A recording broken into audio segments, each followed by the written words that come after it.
Trump responded to the conclusion of the Georgia special grand jury investigating his attempts to overturn the 2020 election in Georgia, of course, and blew up a bit, melted down over it. You can tell he's getting really nervous because, as we just discussed, the district attorney said decisions are imminent on charges against Trump, and the grand jury recommended indictments. And so we could be seeing that happen very soon, and I think he's getting very nervous. We're going to look at his Truth Social messages on this. Here we go. My phone call to the Secretary of State of Georgia. Of course, the call asking for 11,780 votes.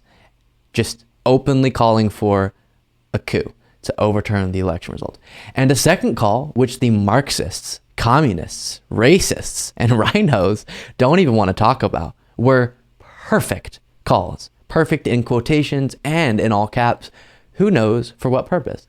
Many people, including lawyers for both sides, were knowingly on the line. I was protesting a rigged and stolen election. Election is capitalized.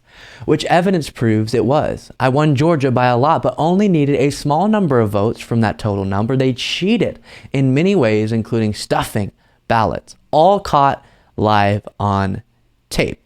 And by caught live on tape, these big massive dumps that were happening at ballot drop boxes, as 2,000 Mules was supposed to reveal, was just a guy. One of the videos that was supposed to expose it was a guy putting a ballot in the drop box.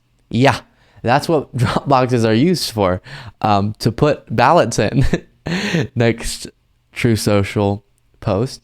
With many people on the line on what was a perfect call protesting the rigged Georgia election, he doesn't understand capitalizations, which I have a clear right to do, and in fact an obligation to do since I made the call as president. How come not one person said while on the call that I acted inappropriately? They did, not those words exactly, but they kept saying, "We can't do that, sir. We don't have the data to back up what you're saying." Or made a statement of protest at what I said. They did. What? Okay. And then slammed down the phone. No one, even with so many opposing people, lawyers and others on the line, no admonishment at all. We nicely agreed to speak again. Obviously, they're not going to tell off the President of the United States, but very clearly spoke out against what you were saying during that notorious phone call. Brad Raffensperger having to repeat after you would make wild claims that were backed up by people such as Sidney Powell and Rudy Giuliani. And he would say, I get that those claims are things you're hearing, but we don't have actual evidence of those things. And then finally, that was a call to Georgia. It was perfect. Nothing done or said wrong. We agreed to continue our conversation at a later date. The other call that was probably taped by them illegally was so good that when the Washington Post heard it, they did a retraction, an apology, because they were fed false information, perhaps by the Secretary of State's office, and they were angry about it. The election in Georgia was rigged and stolen. We have all the evidence needed. That is the crime. If Trump says a call was perfect, we now know that means it was far from perfect. Something quite wrong occurred during that call, because his notorious also call with Zelensky that got him his first impeachment, and then this one he insists were absolutely flawless phone calls.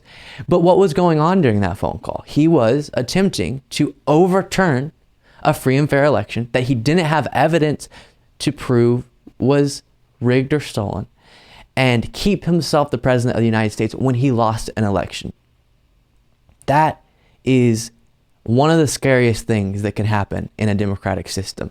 And now, over 2 years later, over 2 years later, he is still perpetuating the lies that caused all that we saw during that period in time, all the attempts to overturn the election. And we've had years now for them to finally show evidence of the claims they were making.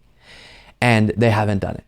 And so it's all so damaging to our democratic process. And so many people don't see that and go, wow, that's the rantings of a complete anti-democratic, pro-authoritarianism leader who's a presidential candidate right now for some reason.